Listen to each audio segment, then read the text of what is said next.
feel like you are just so slow, and then take a pause at the top and go. And if you take a pause at the top, shit with Will. it's when you do it, it's not necessarily taking a full pause at the top. Yeah. Because your mind's not going to let you. You're not like the dude off YouTube who does that stupid shit where he waits up there.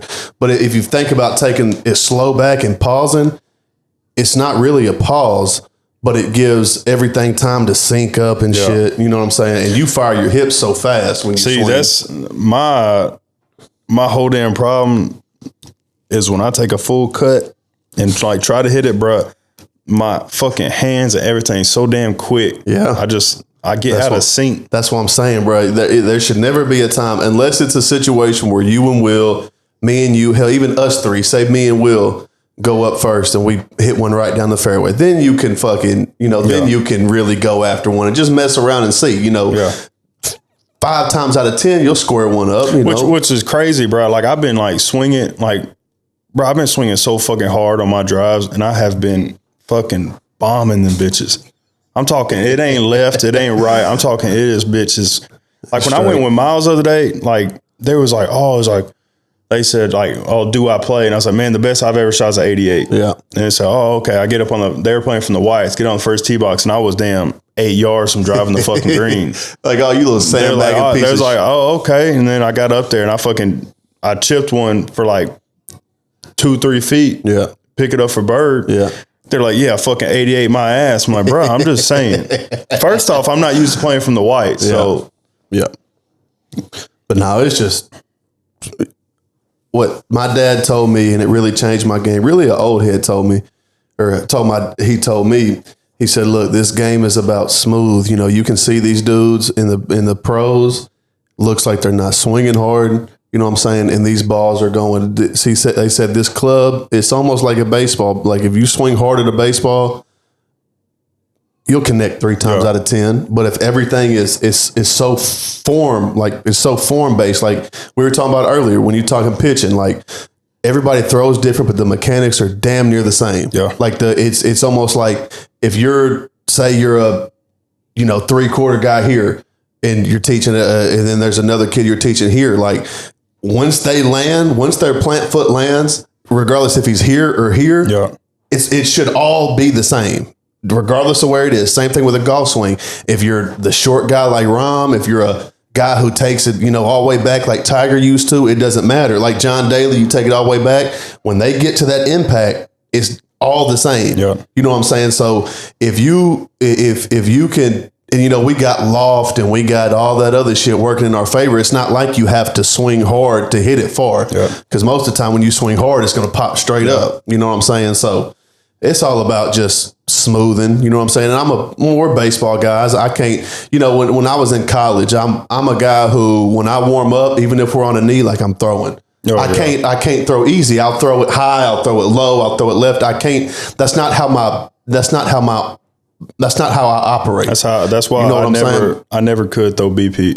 I know I was the same way. People would get so you're a fucking pitcher, bro. That's all you do. How the fuck can you not throw? I'm like, bro, I cannot throw it soft. Like, I can't down the plate. If I throw it soft, I'm gonna hit you. I'm not gonna throw strikes. That's the same way. And that's why I got with my boy Ruben. Shout out Ruben from OBU, man. One of the coldest third basemen. If he applied himself, he would have been, the truth. But that's why we threw, because we were the same. Like it's not, if I know from here to here, and on top of that, it's just, one is having eye-hand coordination. Like I could catch something hard from right there. You know what I'm saying? It just is what it is. But, that's how I operated, was I threw hard because I always threw hard. And I try to do that in golf, swinging hard, this and that. Then the ball starts going here, ball starts going there. And they're like, look, this game ain't about that. This is a smooth game. Like this ain't a game.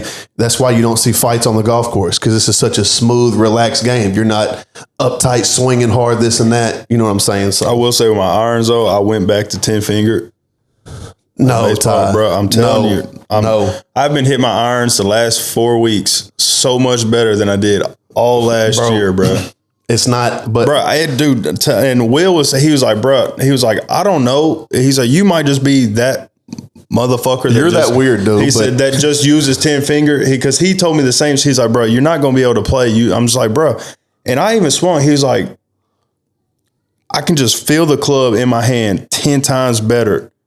Which when I don't either do this or lock, I just feel like I'm so out of touch. I can't fucking feel the club. That you need thicker grips. But bro, I'm telling you, that 10 finger, like it's gonna come back and bite you in the ass when you're not being like right now. You're in a groove. You know what I'm saying? Yeah. You're in a groove. You're feeling it. You know, you're feeling good. I'm just saying, like, you need to have that consistent. Like this, you can't fix it, but here you could be here, and then it should just barely turn it. You know what I'm saying? It could barely turn, but here you're locked in. Here you're locked in. You know what I'm saying? Like we're not trying to go pro. Yeah. So it's not like we got to be everything consistent. You know what I'm saying? We can make some shit work, but that's what Will said. I just like, bro, that feeling. It's just when I tried that shit overlapping, I tried the locking, bro. I just feel like I can't feel the fucking club like I need to. I honestly think you need bigger grips. I think that would help you out a lot. You got fucking gorilla hands. I mean, so do I, and that's why I do. You know, you got mid-size? I got mid-size, but I do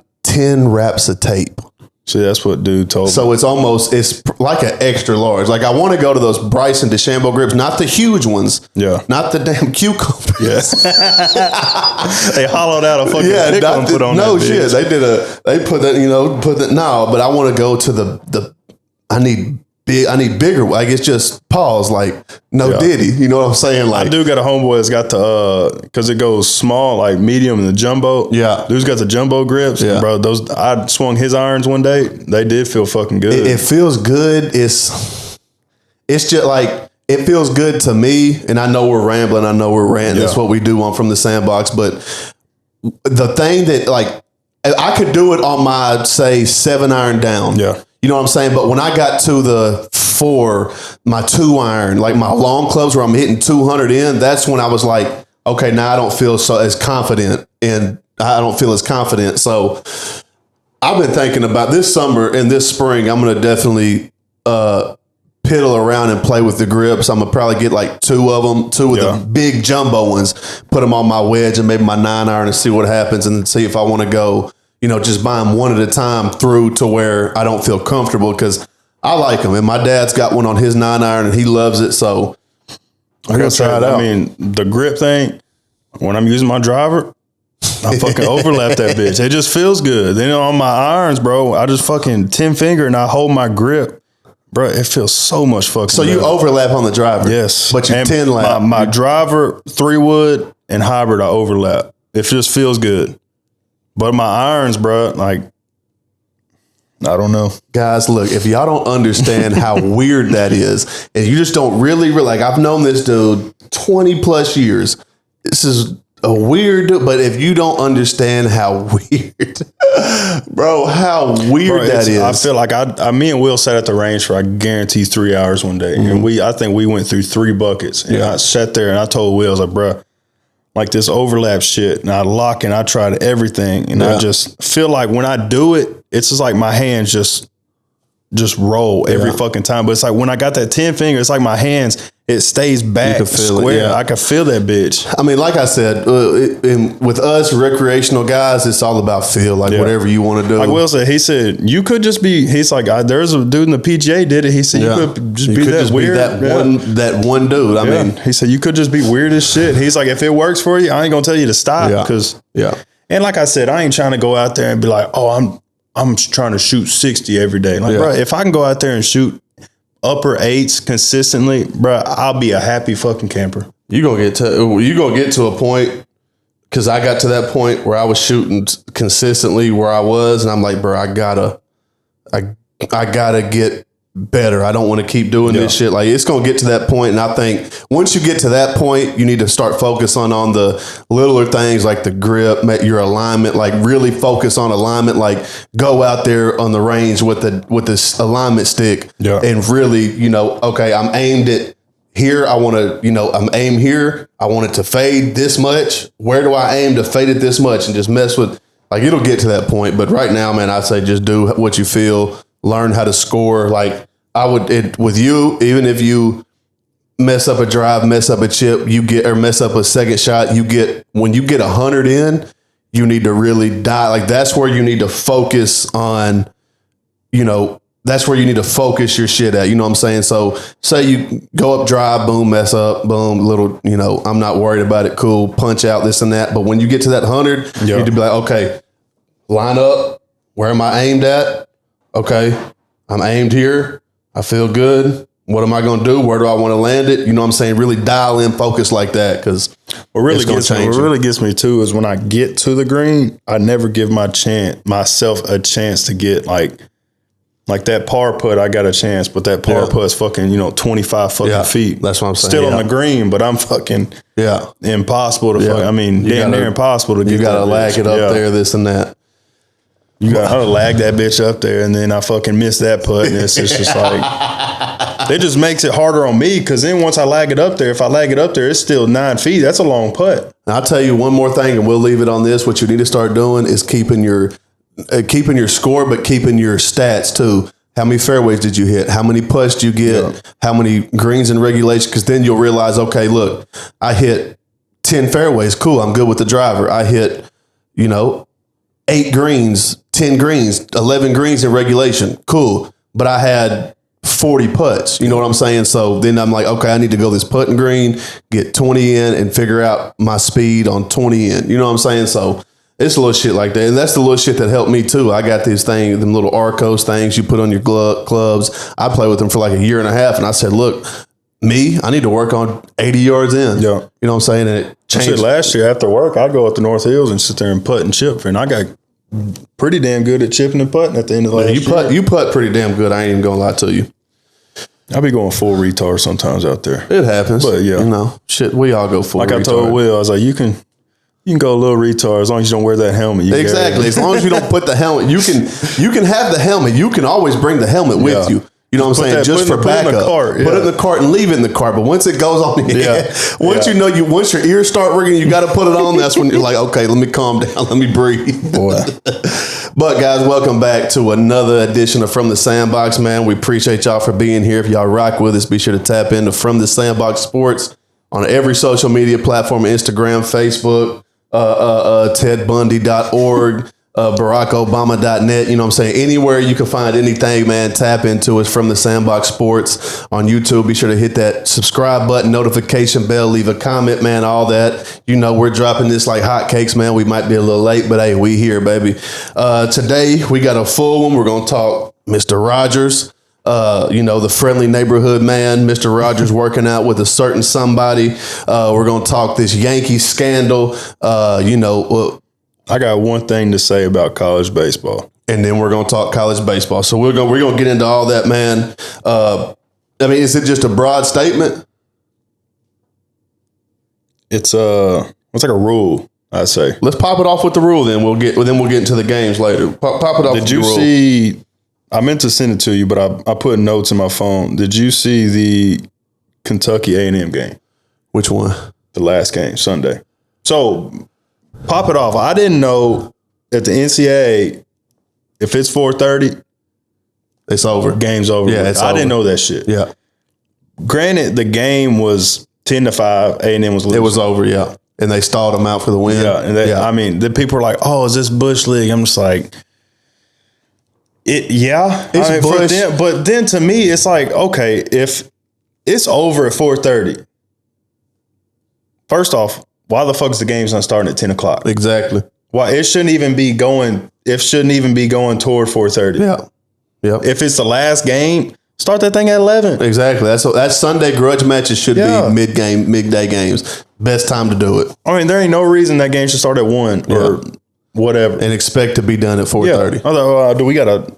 That's why I didn't. I was like, is this like Pee Wee? Like, do we got? Are we on a time limit We got to now? go do homework. Like, exactly. We got an hour to play this game. Like, I mean, granted, they were down. Well, it was 10-5 in the 8th inning. Yep.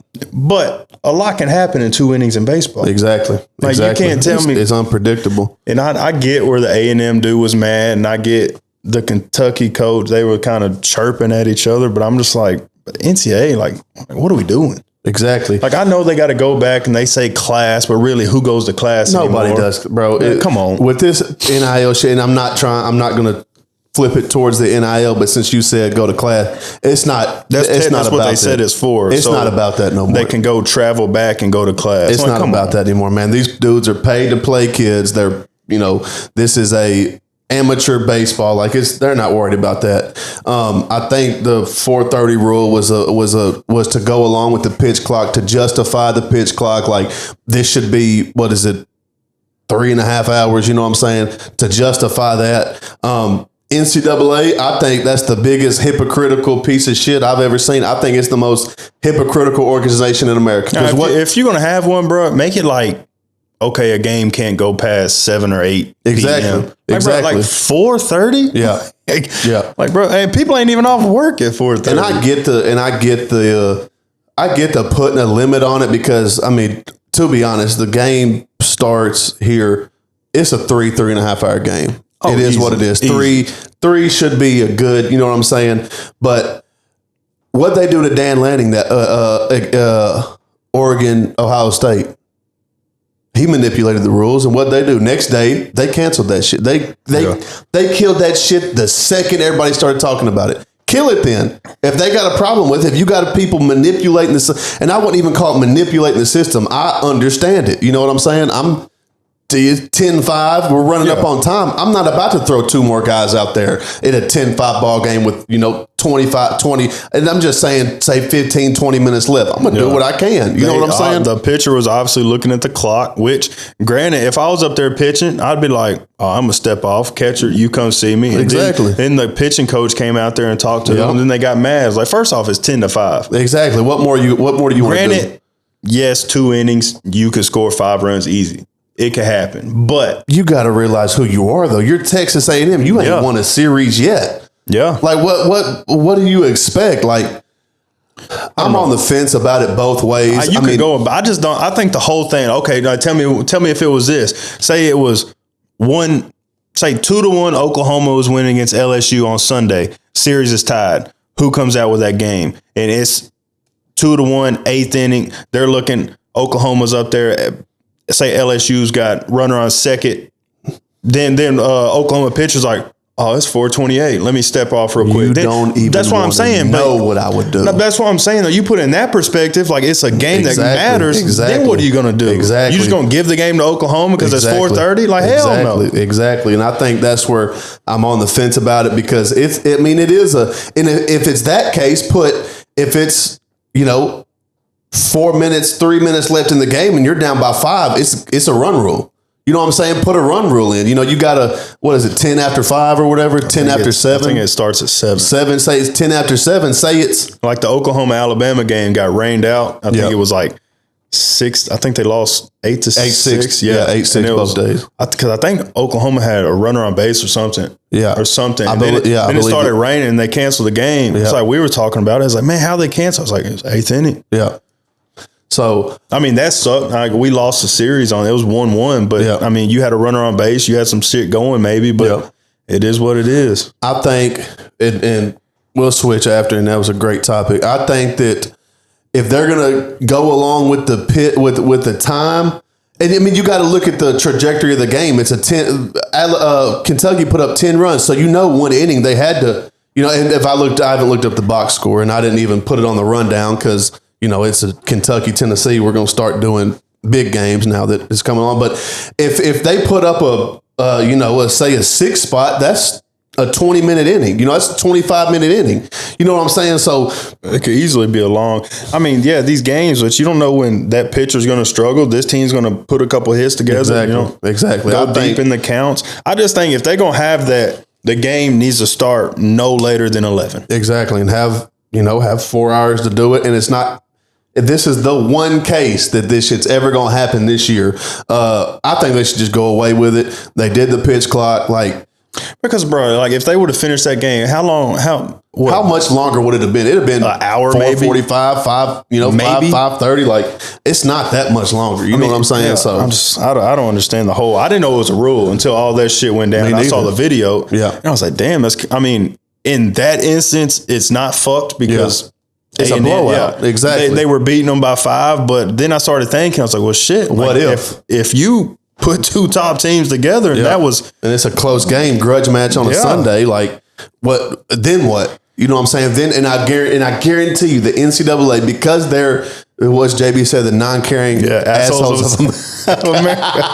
Shout out JB for that. That's hey JB, you have to trademark that, non-caring assholes of America. He's the only one I've ever heard say. Somebody is going to hear that and they're going to run with it, trademark it, and JB, that's yours, and we're going to petition for you. But that's the thing; they'll change the rule for that shit. Yeah. OU, LSU. Top 8 2-1 ball game. They're going to change the rules for that. Because I feel like you can't just give it to them like a rain out or something. Yeah, cool. I get it. I understand. I understand it, but especially like because you on a Sunday, bro, you ain't going to sit around because you got to play 7 innings. Yeah, and in the 7th inning you can call it because that's technically when the run rule starts. That's a game. Yeah, but you ain't going to sit there for we're going to let this storm blow through an hour and a half, 2 hours, you ain't gonna start back and play. Yeah, you ain't gonna do all that. I get that. Yeah, but the 4:30 thing, bro, it was sunny. I'm just like, bro, what are they quitting for? It's a great day at the ballpark. Like, what are you talking about? Like, yeah, exactly. I just don't get the whole rule. That's what I didn't get. I think they should do away with it. Like I said, I'm cool with the pitch clock. I like it. I don't necessarily see that it speeds anything up. You know what I'm saying? I don't see nobody stand up for 25 seconds or 20 seconds, however long they get. Like, to me, I mean, a pitcher, if you standing up there that long not throwing, you thinking too damn much anyway. Exactly. You need to go sit your ass on the bench anyway. You need to go to the beer garden. Yeah, your asshole puckered up so bad you don't even know what the hell going on. You need to fucking Vicodin to relax, boy. But yeah, if they're gonna have the rule, start that thing at 10:30, 11. Exactly, and it's gonna come back and bite them in the ass. They're like, oh well, we had to get up at 8 o'clock in the morning and start warming up. Like, bro, you never went to JUCO, homie. Yeah, kill that shit. You're talking to two JUCO prison guys, please. Man, shut up. But let's go ahead and transition, man. Aaron Rodgers was spotted in LA throwing with DK Metcalf. So obviously, that insinuates that, they're trying to get that relationship. They're trying to talk and, get that relationship down. But the question in the air, and this is 3 weeks in a row. Where's DK? Where's he at now? DK? Pittsburgh. Why? No, Pittsburgh. Yeah, LA. No, they're in LA. Oh, okay. They're in LA throwing. I guess that's where the hub is. Damn. So they won't. They're in LA. They're throwing. Learning what is going. Like, this is 3 weeks in a row, and we're going to steady talk about it because it's the biggest topic in football right now. There ain't much going on. If they're doing that, it insinuates obviously that they're. Let's slow it down a little bit. If you're DK Metcalf and you are saying, man, let me get a quarterback. We don't really have a quarterback right now. Who am I going to go? Who do I want to practice with? Aaron Rodgers would probably be my 4th, 5th pick. Like, I'd practice with Justin Herbert. I'd call Sam Darnold. You know what I'm saying? I'd call down Josh Allen. There's everybody in LA. Like, why pick Aaron Rodgers if he's not going to be your quarterback? Yeah, but who is the Steelers have Fields now, don't they? No, Fields got a contract with the Jets for a year. So who's the Steelers quarterback? Man, who was it? I don't know. I don't know who they got. Did they pick up Mason Rudolph? Is that who they got? Yep.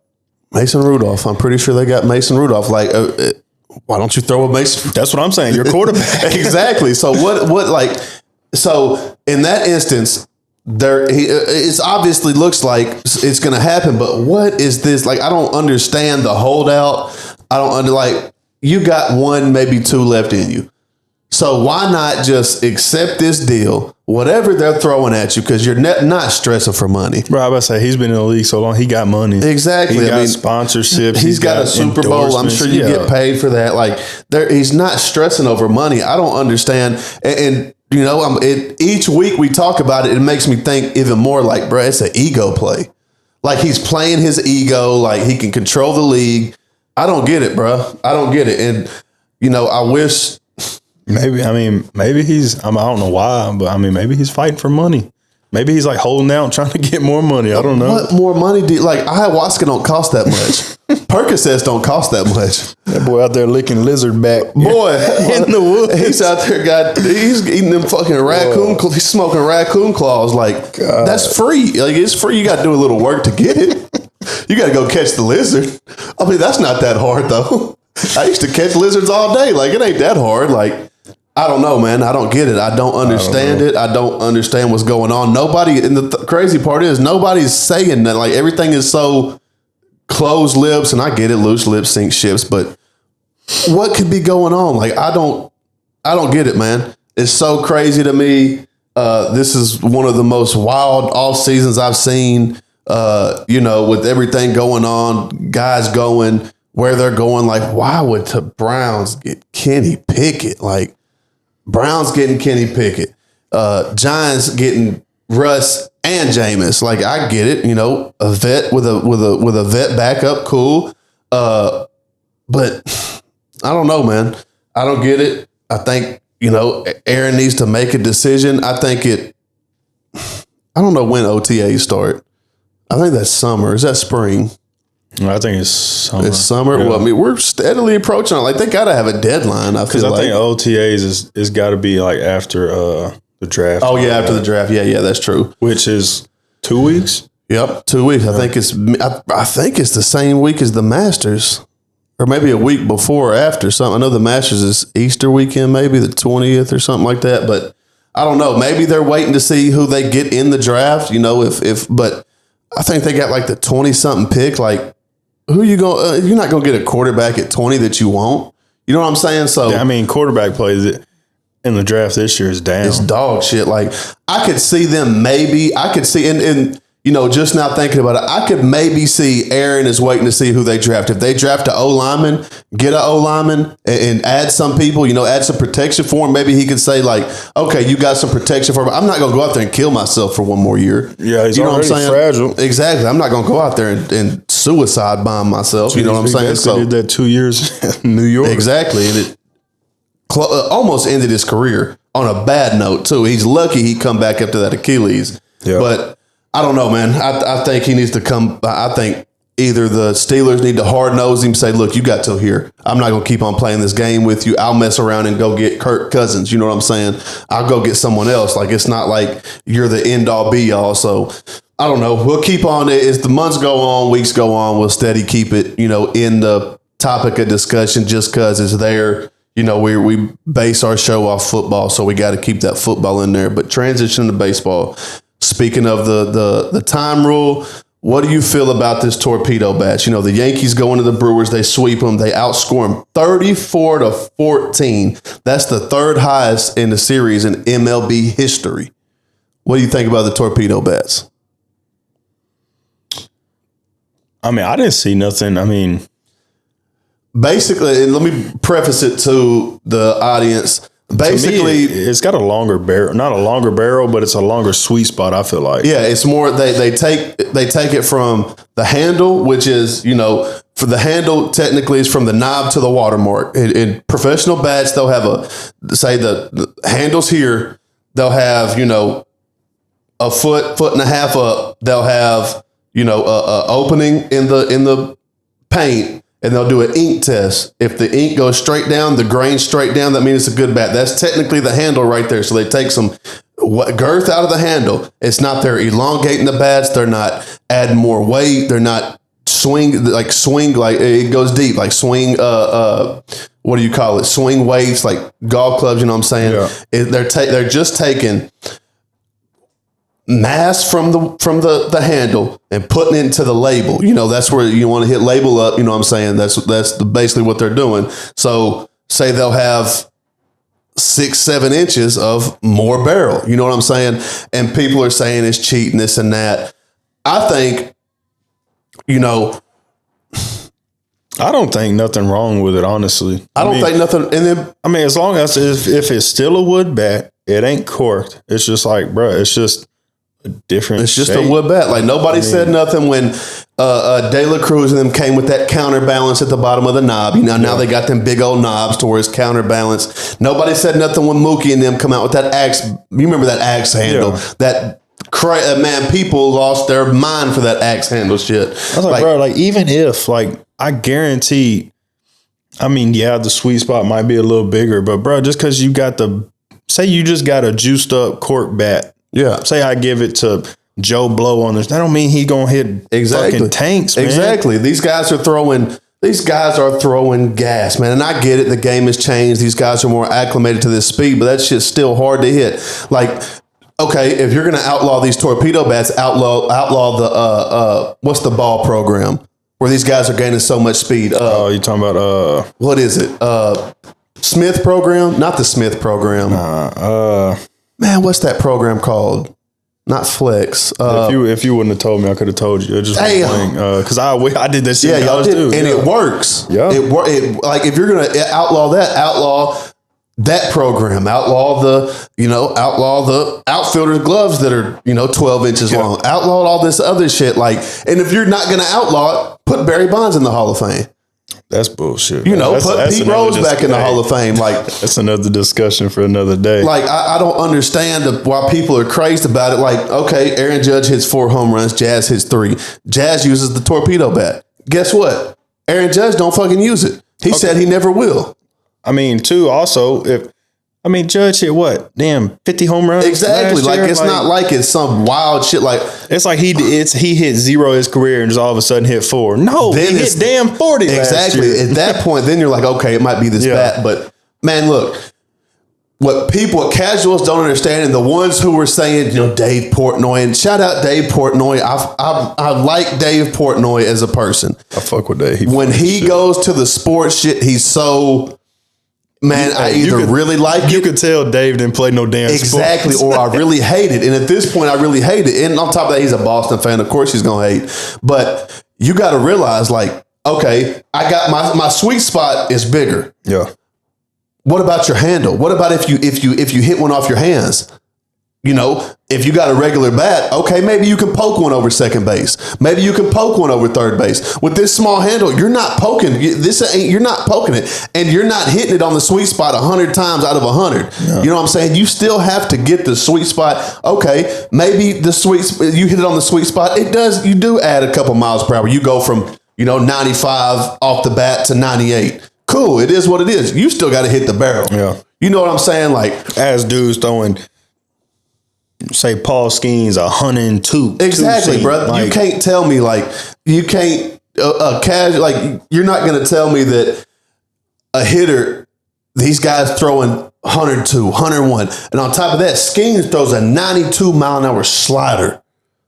Everything he throws is hard. In a 90 mile an hour changeup that falls off the table. Like, you're not going to tell me that these guys can do that and we can't. And I'm a hitter, Ty's a pitcher, and I was surprised that we agreed on this, that there's nothing wrong with it. I just don't see it's a bat. Yeah, exactly. Granted, it's got a different shape, whatever, but it's like the pitcher's job is to miss the bat. I just don't understand. Like, I don't everybody ain't using it. Now I saw some dudes on the Angels yesterday use it. Like, it's starting to grow, but it's like I don't know. I just like that. Who's the black shortstop for who? Yankees? Wasn't Gregorius or what? Didi. Yeah. Bro, people act like, oh, he hit 2 home runs. Bro, he could swing that thing. Like, it ain't just like we said, it ain't like he just went that's from. Jazz. That's Jazz Chisholm. Oh, yeah. That Didi's, damn, boy, you old, son. Didi. Who, bro? I don't know why I thought his name was Didi. Didi Gregorius he backed up. He was there for years on years after Jeter. Okay. Yeah, he was years after years after Jeter. I knew he was a damn shortstop. Yeah, you got your black folks mixed up. But hey, they just went from shortstop to shortstop. Exactly. Like, I still don't think it's just that ain't making dude hit that much better. Exactly. It's not. I don't believe it's that much. Like. And it's so new. Like, and say the Yankees would have come out and, say they would have swept. And I'm a Yankees fan, and I'm not trying to glaze them or nothing. I'm just saying, but what if they had come out, swept the series, this and that, 7-4 ball games all the way through, they're still using the torpedo bat. Nobody says nothing about it.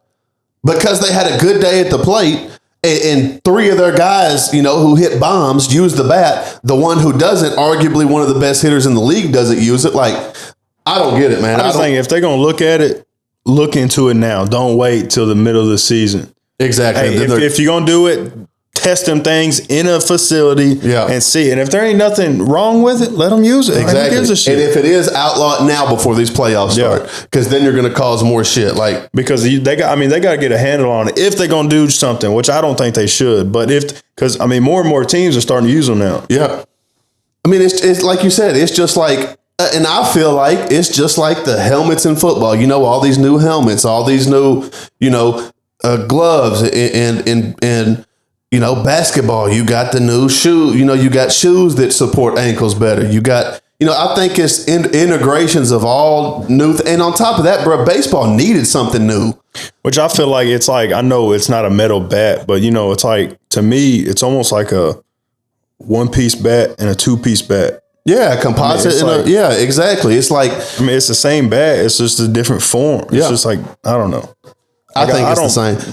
I do too. I think it's wood. I mean, it ain't corked. It ain't like it's damn full of damn bouncy balls. Exactly. It's not like they're really manipulating and you look the at the bat, bro, up beside a dip. I mean, it's not. It does look a little different, but it's not like just it's that big of a difference right there. The sweet spot's about that big right there. It's about that big of a difference. It's not like, and you got a 34-inch bat with 6 inches of something different. Like, it's not that big of a deal. Like, and look, if y'all are watching this and y'all disagree with it, bro, leave a comment and try and convince us, of why. You know what I'm saying? I'm not the person who's stuck in my ways. If someone can convince me it's different, maybe I think about it. But right now, man, nobody can tell me that that's really changing the game, really changing it. You have... Well, they had a good day. Exactly. I was just about to say that, bro. You have days where you feel good at the plate. You're seeing a beach ball. Okay, so what about 110 games in when they go on a 7-game slump? Then nobody's going to say nothing about it. Like, I think it's just right now the craze. They put up 34 runs, 9 home runs in a game, one off most in a game. I think it's just a craze right now that it's something different. Baseball people really have never seen nothing too different. We've had the same gloves, same bats. Just recently is when we've seen, and that's probably 10 years ago, maybe 12 years ago, when we saw the change in the bats where they use the axe handle. The axe handle was the first change to a bat I seen. Yeah, the handle, yeah. Which, bro, like, I don't understand that whole hype. The people, I'm trying to see the most runs scored in a game last year. I don't know. I can't think of it off the top of my head. I know, like I said, I know that the 34 combined was third most in MLB history. I find it, but I think they scored 17. I'm just thinking there had to be a game last year where someone put up damn 15 something runs, and I guarantee nobody was talking about their damn bats then. Exactly. It's just like, I don't know. I guess it's something. And on top of that, it's the Yankees, so of course somebody's gonna say something about it. So the Yankees are up there with Boston about getting everything hated on. Exactly. But let's go ahead and transition, man. Let's go ahead and get into... Hold on, one more thing about baseball. Dude told me today something about, there's a rumor ESPN is getting rid of baseball. Like taking it off coverage? On ESPN.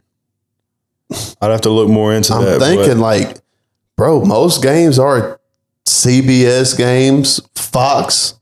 You know something crazy? I was in Shreveport this week and scrolling through channels, and the MLB was on Fox, and it was kind of crazy. I mean, I know even downtime of the March Madness, like, bro, I'm thinking about it now. Like, there really hasn't been much. It's normal. It's mainly like not local. I don't know what you call CBS, TBS, Fox Sport. Like, I mean, obviously Fox Sports is a sports network, but like CBS, TBS. That was announced last Thursday.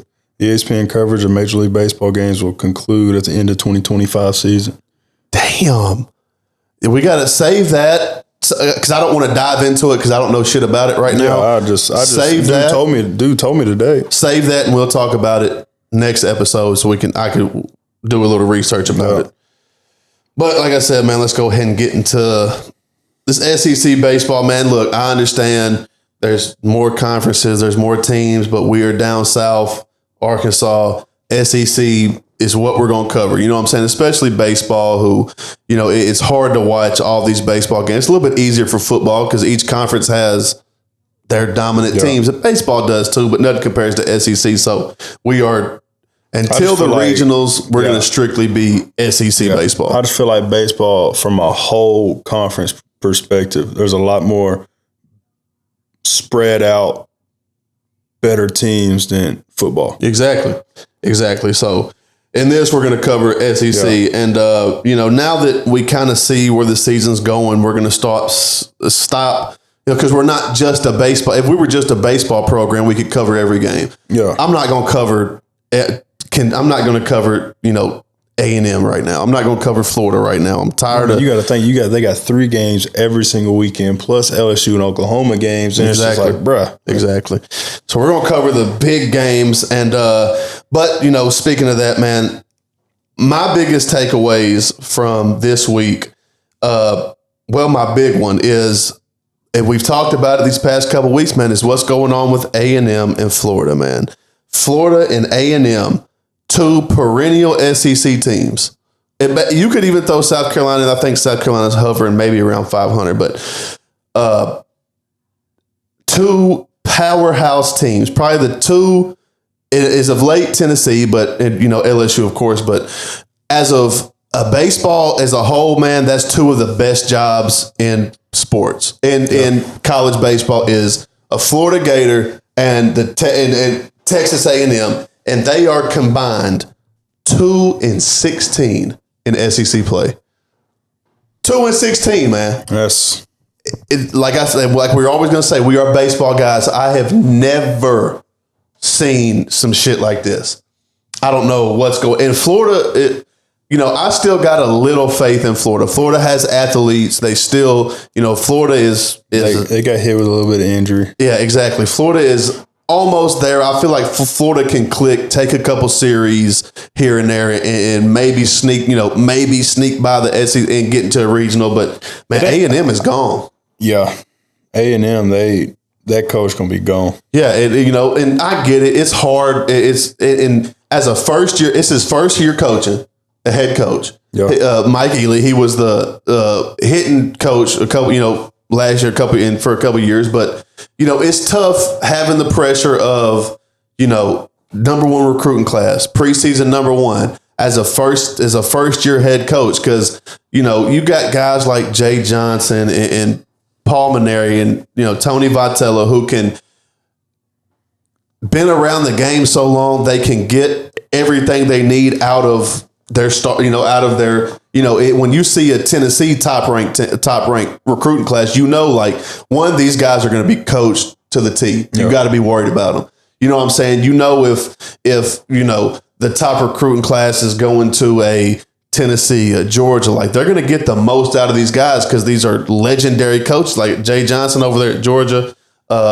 you know, Tony Vitello at Tennessee. You know these guys are going to get it. Like, you don't know what you're getting out of a first-year head coach with all these top guys, and it almost feels like those guys tried to maybe not coach themselves, but kind of help coach acclimate himself to being a head coach. You know what I'm saying? Yeah. It wasn't like coach come in, took over the program, figured it out. It's almost like it was like a learning curve together. And, you know, in baseball, it's probably some of the rowdiest fans. I don't think that that's going to last. I think it's almost.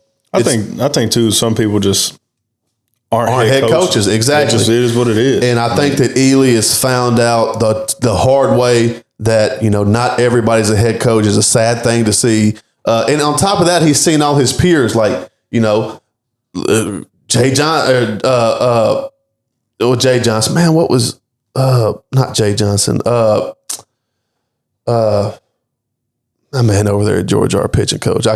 He's our pitching coach. I can't think of his name, but then to see guys like that who are transitioning to head coaches, great. You know what I'm saying? Georgia leads the league in home. Like, it's a pitching coach having a team that leads the league in home runs. Like, I get it that, you know, you can see that and be like, okay, maybe I could try my hand at it. But I think, you know, Ely is a hitting coach, a coordinator, and it just is that just is what it is. I could probably see them having a new coach next year. And maybe he could be like You know, like a Coastal Carolina, like a smaller. Like go somewhere where you're not seeing, get your the best guys every single week. Get your feet wet. Exactly. I mean, he. I wouldn't say he got thrown into it, but he kind of got. I mean, he wanted it. The guys vouched for him. They said, "I'm transferring if he doesn't become the head coach." I think they had. I'd have to go look. They had some names in the pipeline, but I think the hitters vouched for him. Said, "Look, I want if I'm transferring if Ely ain't my head coach. This is the only head coach." Which, and two, I mean, respect to him because you don't know it ain't going to work out until you do it. Yep, exactly. I mean, what if he said, "No, he said, I don't want the raise. I don't want this. I want y'all to hire somebody." I mean, he could have been the best head coach ever. Exactly. So, I wish him the best, man. I hate to see it. It's a tough pill to swallow, but, you might not be a head coach. But let's get into this first game, man. Tennessee goes to South Carolina, sweeps them. That's another kind of fall off that we've seen. South Carolina had a run in the 2010s. They won it in 2010, won it in 2011, runner up in 2012. It was a powerhouse. You know what I'm saying? They had I remember Christian Walker, Jackie Bradley Jr. Like they had a squad, and now we're seeing the downfall of South Carolina. But again, South Carolina didn't play horrible. Game one, Liam Doyle. Like I said last week, I speak so highly of him. Liam Doyle probably up there with the top Friday night guys. 11 Ks, 9 hits. South Carolina out hit Tennessee 10 to 13. And that just shows Tennessee's grit, man, to come in there and win them a ball game. Despite a pitcher, your Friday guy, the guy who was supposed to come out and get a win, not having his stuff. Liam Doyle's great. He'll be, he's an MLB guy. He just, in this league, regardless of how hard you throw, if you throw it over the plate, regardless of if you miss your spot, you are going to get hit. That's just the harsh reality of any level SEC. I feel like that's at any level of baseball. I mean, you could get away with it, but I'm saying I get what you're saying, but he's not going to go to Arkansas Tech and he can miss all that. But you know what I'm saying? He can't. Louisville, he can do that. But in SEC specifically, these guys are so good. The best hitters in the country, you can't miss. You know what I'm saying? So that's what happens when you miss a guy like Liam Doyle. Like I said, one of the best guys in the SEC right now and in the country. You miss your spots, you get hit. They gritted out another game too. Marcus Phillips again, 5 innings, 7 Ks, 5 hits. Again, just leaving it. When you miss your spots, you get hit. Yeah. In the SEC, that's what happens. And then, Tennessee, like I said about LSU a couple weeks ago, they figured out how to win 3 ways, had to scratch by, slugged it out 1 and 2, and then found themselves down 1 in 3 innings against a South Carolina team who really honestly shouldn't be in the same ballpark with them. Was this Tegan Kuhn? I think that's what it was. Yeah, Tegan Kuhn struggled with command again. And then they had to bring in Kenzel, come in 4 innings, shut them down. It was just a tough day on the mound for Tennessee. I feel like that just goes to show how good Tennessee really is. They can scratch by 3 like that. Guys not having their stuff. Some of the best guys in the country not having their stuff, getting hit, getting touched, something they haven't seen all year long. Yeah. You know what I'm saying? So, shout out Tennessee. Shout out Tony Vitello, who I believe in my eyes is the best coach in college baseball. I feel like their pitchers are pitching comfortable. Yeah, I'll put it that way. You could speak to that a little more. If you go, say you have 2 Friday night starts 2 weeks in a row and you're shut lights out, you come into a South Carolina team who really hasn't done much. You think you can get away with it, and obviously you can't. So. Tennessee's still going to be a scary team throughout the whole play. Coach the best in America. Some of the best pitchers. Yeah, the way they swinging it. Exactly. Swinging it deep in the bullpen. Tennessee's scary. Next up, we got a Arkansas sweep at Vandy. This is the first sweep at Vandy since 94 for Arkansas. That just goes to show how good Vandy's been. Yeah. And, people are calling for Tim Corbin's neck. people don't realize that Tim Corbin is one of the most legendary coaches in America. You know, Tim Corbin has led a Vandy team to multiple championships, multiple, appearances there. I think he won 2 in a row. And I think he was there 4 years in a row, won 2, lost 2.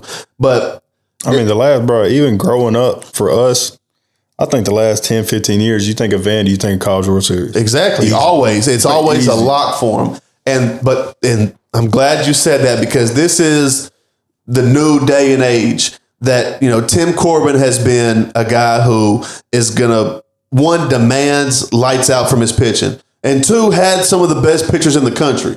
You know what I'm saying? I could go down the line of, of Vandy guys. You know what I'm saying? I believe Justin Verlander went there, Kumar Rocker. I could go down the line of them.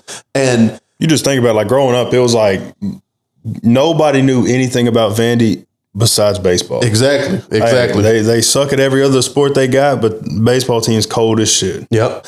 And I just think that, the game is kind of passing up Tim Corbin. I'm not taking away nothing from his legacy. He's always been we are going to pitch your lights out. Yeah. We're going to play lights out defense, which he still does. You know what I'm saying? And we are going to get by at the plate. We're going to have a lot of 4-3 games. We're going to have a lot of 2-1 games. You know what I'm saying? Because our pitching is so elite, our defense is so good. Like, that's not the day and age. I thought about that today, and it almost related me back to Dabo Swinney saying, I'm old school. I'm going to have my guys. You know what I'm saying? You got to get with it or get rolled over. And the crazy part is Arkansas is the complete 360 of what Vandy is. Like, Arkansas, they were the same. Arkansas was going to live and die pitching. And I'll give it to Arkansas. They've had some of the best guys in the country too, from starters, relievers, and closers.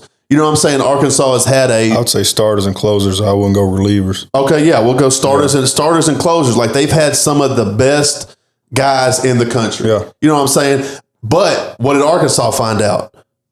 We can't beat Oklahoma State with just starters and pitchers. We got to go find bangers. And that's what Arkansas has done. They've come out and, found their ball, guerrilla warfare ball, and it's worked for them, man. I think that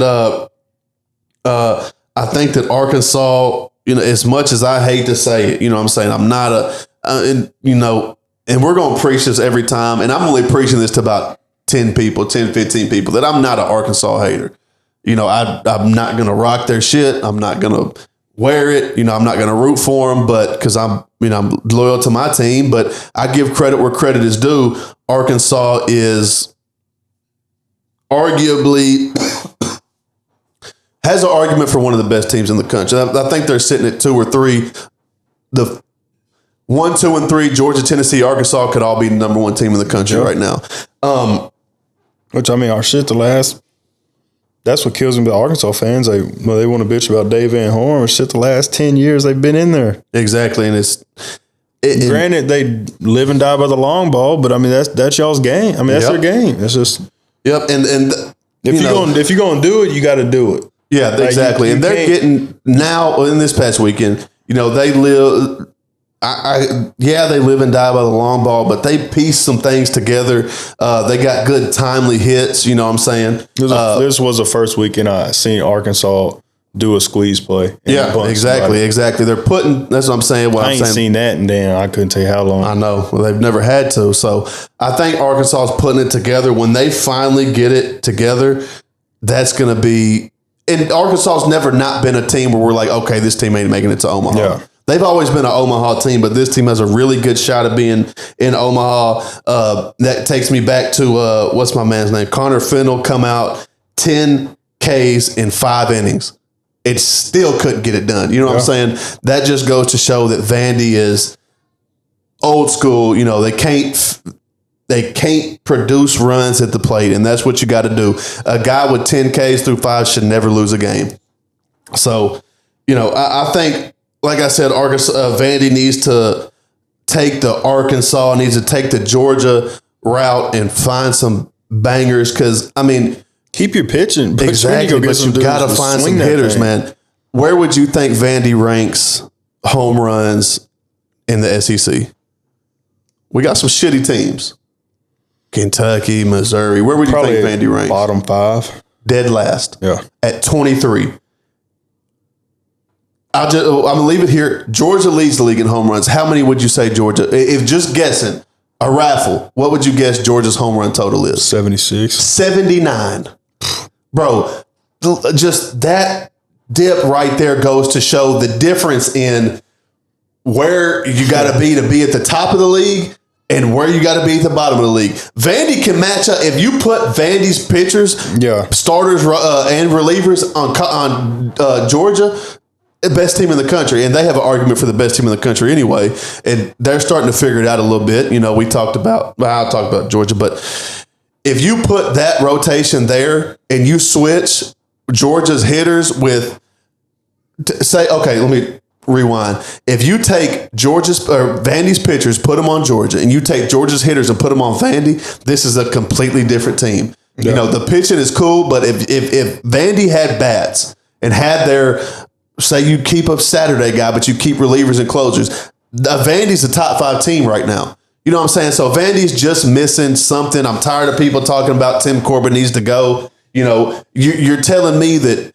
Tim Corbin is in the same boat as Mike Ely right now. They're both on the fucking hot seat. Tim Corbin and Mike Ely at A&M. Like, bro, that's the most disrespectful shit. A team that's what they rank 20-6, 4-3 in the SEC, and ranked 14th in the nation. Exactly. You want him to go? Exactly. Well, I guarantee a lot of freaking teams will want his ass. They'll take him in a heartbeat, boy. Like, I don't get it, man. I don't get it. You know, like I said, casual fans really get on my nerves because they really don't know what they're talking about. But shout out Arkansas, man.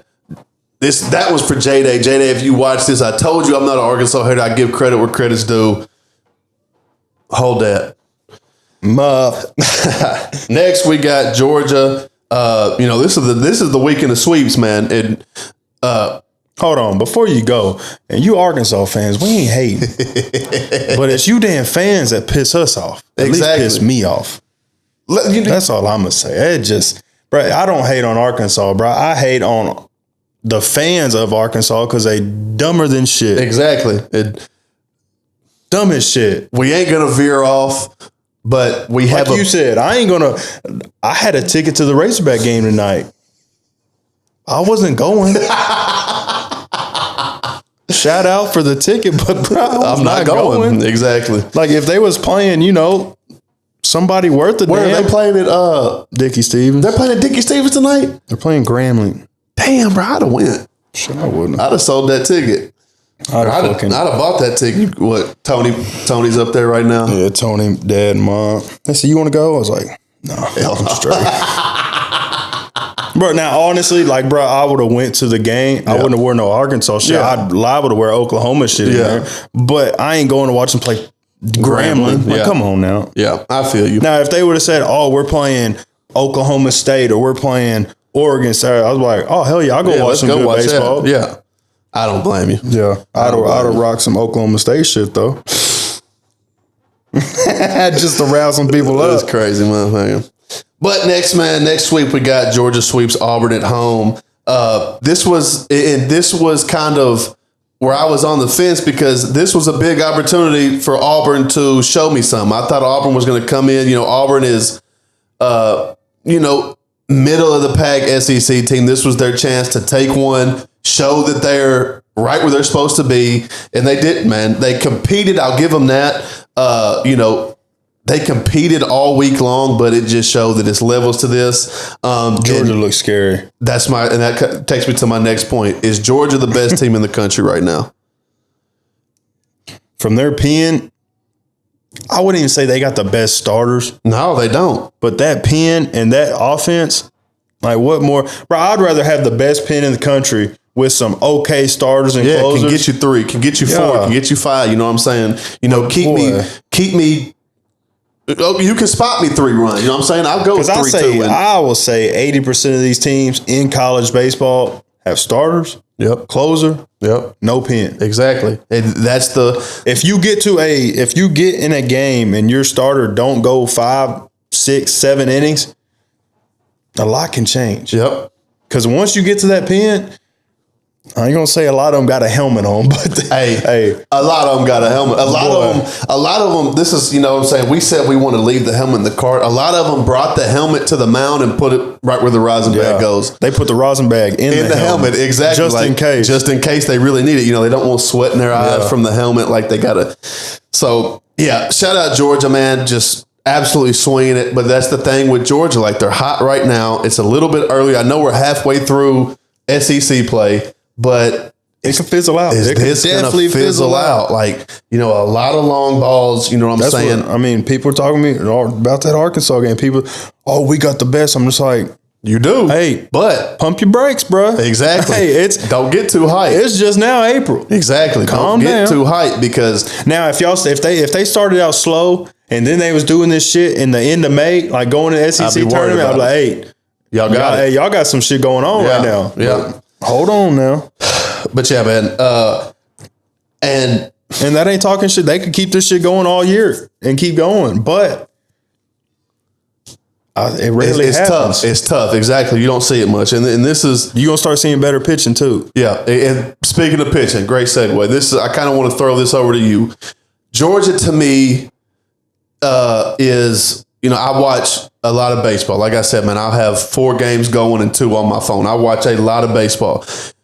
Speak on pitchers being able to hit their spots, because Georgia is a team that I think is the best in the country at hitting mistakes. You know, Georgia, when I say mistakes, I mean get me over curveballs. You know what I'm saying? One that you got to get you over. You got fastball 3-1. You need a strike. You know what I'm saying? Speak on the importance of a pitcher hitting his spots, and because you have a team like Georgia who does not miss mistakes. They won't miss a mistake. Like, how important is it for a pitcher to have to hit your spots? Well, first off, it's not getting late in the count. Exactly. You get 3-1, 3-0, 2-1, where you got to throw if you're facing a team, say like Arkansas, Georgia, Tennessee, if you facing a team where you're sitting there behind in the count all day, it's gonna be a long day. They're just sitting back. I'm like, he's got to throw a strike. Yeah, like, he ain't gonna walk. He's got to throw a strike, and they can tee off on that shit. Yep, that's huge. Yeah, but if you get ahead of the count where you got some wiggle room to throw that slider outside in the dirt, throw that curveball for a ball, that lefty, you can hit that back foot. Dude, slider. Like, to me, if I had 0-2, I'll spike a curveball on the plate. Yeah, let's see what you're going to do. I'll spike that thing on the plate and then come back with fastball high. Yeah. Like, bro, you can mess with them. Yeah, exactly. You got a couple pitches to play with. Exactly. Once you deep in the count, you're just like, damn, I ain't got much to work with. I ain't got a curveball to waste, because next thing I know, I'm a walking. Exactly. And that's exactly the answer I wanted you to say is the importance of a team staying ahead in the count. Like, you got to stay ahead in the count. You work from behind in the count, you're going to get railed in the SEC. And that's just what happened with Auburn. They competed a little bit. You know, Coach Smith come out, 8 Ks, one of, if not the nastiest curveball in SEC that I've personally seen. You know, I think Witherspoon throws a disgusting. Yeah. Both of them have great off-speed pitches, and we'll talk about that game's next. But, you know, I think the remedy for Georgia, what I've seen is, you know, they didn't have guys throwing it 95, 96 like all these guys. They had low 90s with nasty changeups, with a nasty curveball. That's what that talking about Georgia? Yeah, I think Auburn did. Auburn, yeah. That is I think that's almost the remedy for a team like a Georgia is you got to throw the off speed. You know, these guys. It's crazy because when like we said, we probably said it before, growing up, man, we saw 90 a few times. Like, when we saw 90, we were like, okay, he's throwing hard. Yeah. Like, now these kids are so acclimated to this 90. These guys, I already said Smith program. Jug, that's what it is. The Jug program. Is it the Jug program?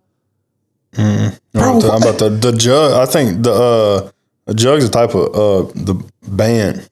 Oh yeah, that is the band, bro. What is the throwing program? Because we had the damn wall and shit in college. We did all them balls, the heavy balls, different damn colored weight. Yeah, man, what is that program called, bro? You got to figure, because now it's gonna mess with me.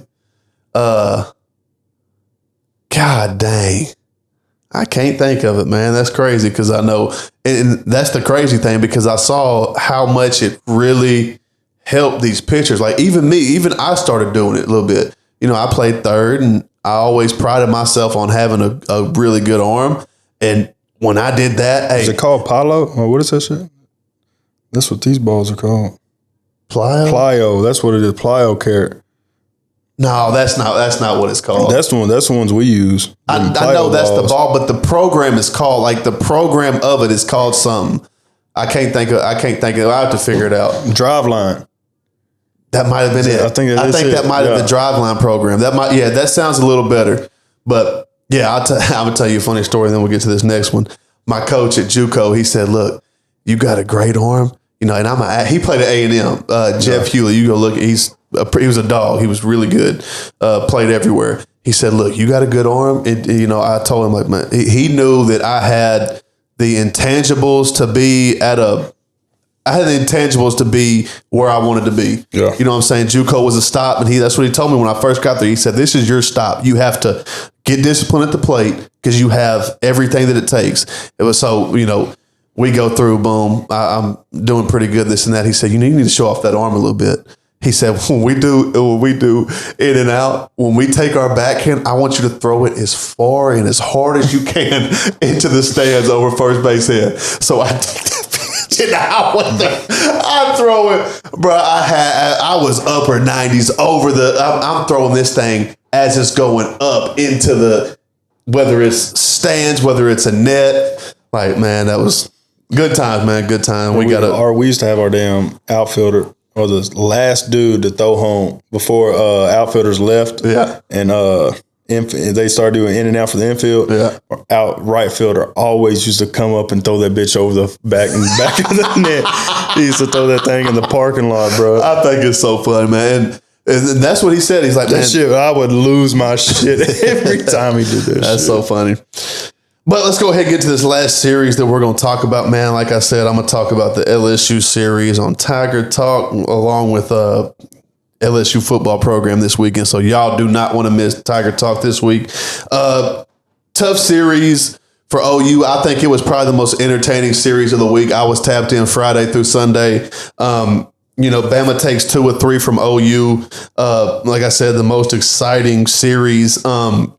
And like I said about Liam Doyle not having his stuff, man, Kyson just didn't have his stuff this week. You know what I'm saying?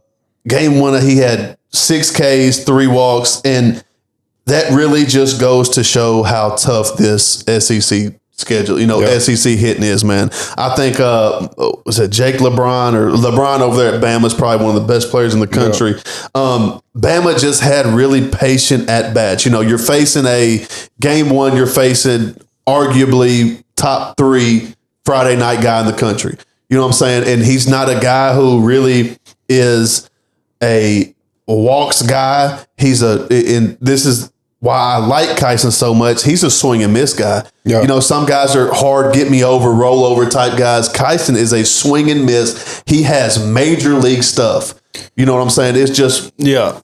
I feel like they didn't play bad. That first game, he got into a lot of deep, because I think I want to say he only went 4 innings. Yeah, I believe it was. Yeah, I think they got to the pen quick, and that's one of Oklahoma's downside is when they got the starters, they got the closer, and then they threw 4 out the pen behind him. So, but he had threw a lot of pitches because he got deep in the account. Yeah, kind of like we just said, he got deep in accounts, man.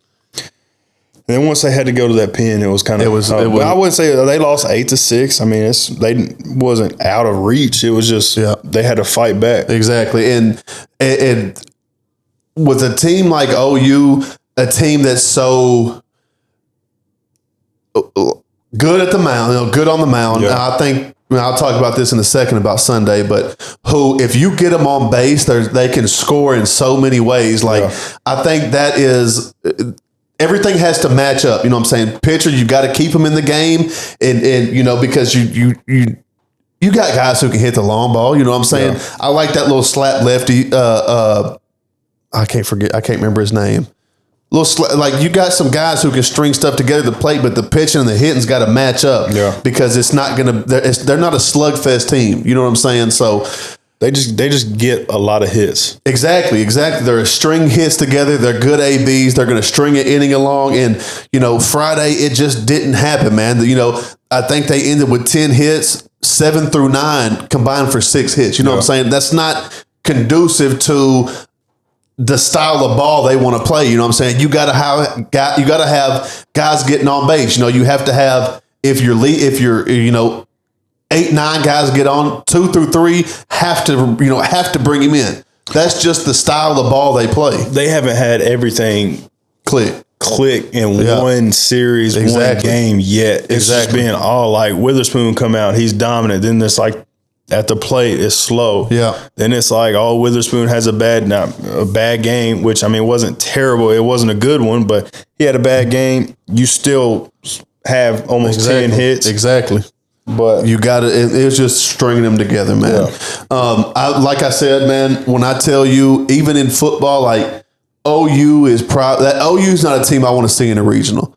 Even being an LSU fan, man, I do not want to see OU with those guys in a regional, man, because shit comes down to it matters. We know off day for Kyson Witherspoon. That's not going to happen again. You know what I'm saying? Kyson Witherspoon along with Liam Doyle and Riley Quick and, Cade Anderson are guys that we're not going to get swept a lot because we know Friday is damn near, we got it in the bag. I need you to win me too. I think OU's problem is I could be, and I can't think off the top of my head how many Sunday games they've won, but I think that OU's problem is Sunday, man. I think it's Sunday. They had I just think what's his name? You got to get to the pen. Yeah, it's when them starters don't go. Which I think that's the case for a lot of teams, even in the SEC. If them starters don't go, they don't go 7. Yeah, where they can just bring in a closer real quick. Yep. And I think, like I said, that's the problem. Where what's the Sunday? I put Sunday. I forgot his name. Is it Malachi Witherspoon? Is that y'all Sunday guy? I think. Yeah. Well, he pitched this Sunday. I think he's been the Sunday guy. Yeah. He has. I think it's changed like every week. He pitched last Sunday and this one because they've been trying to figure it out. Yeah. You gotta man, what's the kid? I can't forget the Catalano. I think his name's Michael Catalano. He's pitched 10. He's 10 innings deep. He has good stuff. I think that no, the dude they started the second game. The game they won, that dude's cold too. Yeah. I like. And he's been there. I think the Saturday, it's Sunday or Friday and Saturday is sealed. Like we said, it was an anomaly to see those guys come out the pen on Friday. That's not going to happen again. You know what I'm saying? So I think Sunday is. I think they still trying to figure out their rotation. Yeah, they got to figure out that rotation. Yeah, but shit, I would like to see Witherspoon's brother out of the pen. Me too, man. I have this in my notes right here. I think Malachi Witherspoon comes out the pen. The Catalano kid starts Sunday. And Malachi, they just need to find that third starter. Exactly, Malachi Witherspoon. He's got the shit. It's tough because his brother is who he is, but this dude has lights out stuff. He's got the shit to be a starter. He has that shit, but I just think he's more of a situational guy. Get me 3 innings right now. You know what I'm saying? Maybe next year, years down they're both. I think he's young. Yeah, they're both young. So I think bring him out the pen, set him up for a closer, and it could. No, they got a closer. Closer's nasty. Yeah, that's what I'm saying. Malachi sets the closer, sets him up to go in, and I think that would be a great matchup. I think we'll see it this coming up week, and you're going to have to because I like what they've been doing, but they just got to figure it out. Yeah, they got to figure it out, and you got a big one coming up. We got the in-house matchup this weekend, and it's not like they Texas A&M said it ain't like they just haven't won a game. They fucking got a losing record. What do y'all do? Y'all sweep first weekend. Yeah. No, they went 2-1, 2-1, and now 1-2. Oh yeah. Okay, so you're right middle of them all, but like I said, y'all have probably the scariest roster because I'm not worried about that long ball shit. You know, we can pitch around that, but the guys that string hits together, who swipe bags like y'all do, and you know the thing that I like about OU, I saw them take 2 bags, get thrown out, down, but still being aggressive. Like if you live and die by that shit, man, that shit pays off. There was one time that second game that they beat Alabama. There was 2 outs, stole second, dude gets a single. Dude scoring from second. Exactly. They're moving. Exactly. Like, that's the advantages of having such a fast team, and what I respect about OU is that they play into it. They're not trying to shy away from it. They play their ball, and their ball could take them. And the whole lineup could hit a tank. Exactly. In the I think the second series, I think there was one game, the last 3 or 4 batters I think they had 3 bombs. Yep. And I'm just like, they got it in there. They can do it if exactly. It's just like once everybody clicks and gets on the same page. Like I said, that's why I don't want to see them in a regional, because you have guys who can get on base and then you still have pop.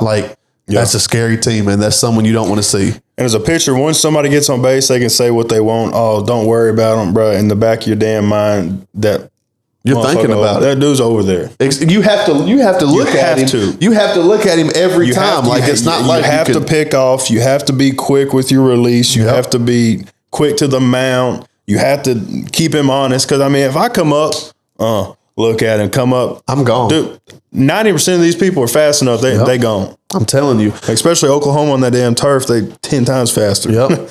And I'm telling you, that they don't realize speed counts, but if you find a pitcher in a rhythm that UCLA, if I know you're going on C, I'm gone. And I'm not the fastest cat, but I promise you I would swipe bags just like that. You know what I'm saying? So a team like Oklahoma is scary to see in Omaha. I'm excited for this weekend, man. I was going to ask you live, man. Oh, I'm in a wedding this weekend. Damn it. I'm going to say you're trying to go. Yeah, I was about to say you're trying to go live at least. But my homeboy's an LSU fan I played ball with. He was like, he lives here. He lives in Sherwood. He's like, he's a LSU and a Tennessee fan. He was like, sounds like one of your friends. He said, he was like, what are you doing this weekend? He was like, I was like, just chilling. He's like, I didn't realize Norman was only 300-something hours away. And I was like, yeah. He's like, well, I got tickets to the Norman LSU game. I was like, I said, I thought about going, but I was like, I wasn't going to sit there like a jackape by myself. Yeah. But damn, boy, that would be fun. We got to schedule that one for the future.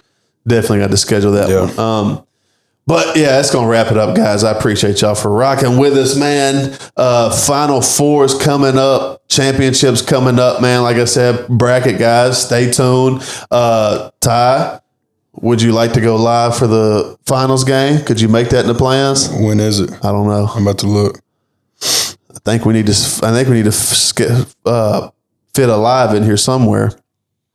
You know, my man, what's his name? Cooter Brown, whatever that dude was. I'm sure he's been missing us. Whatever his name was. Shit. So they play this Saturday.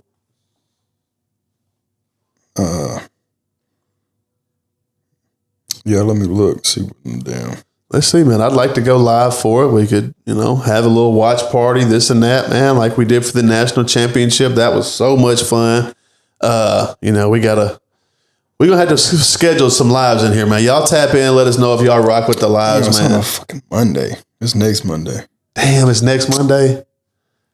Why wouldn't they not do this shit on like Friday? I know, man. Friday like 6, Saturday at 5. Like, why would they not do it on the weekend? Who wants to do that on a Monday? That's a bull. We'll think about it, man. We'll keep y'all in touch, man. We got to plan it out, this and that. But like I said, man, we appreciate y'all for rocking with us. Tap into From the Sandbox Sports, wherever you get your podcast, wherever you social media, anywhere we're there. Twitter, X, Mandingo.com, OGMudbone.com. Hey, it don't even matter, man. We're everywhere like broken glass. From the Sandbox Sports, I'm your host, Zach. Here with my host, Ty, man. We appreciate y'all. We love y'all. Peace.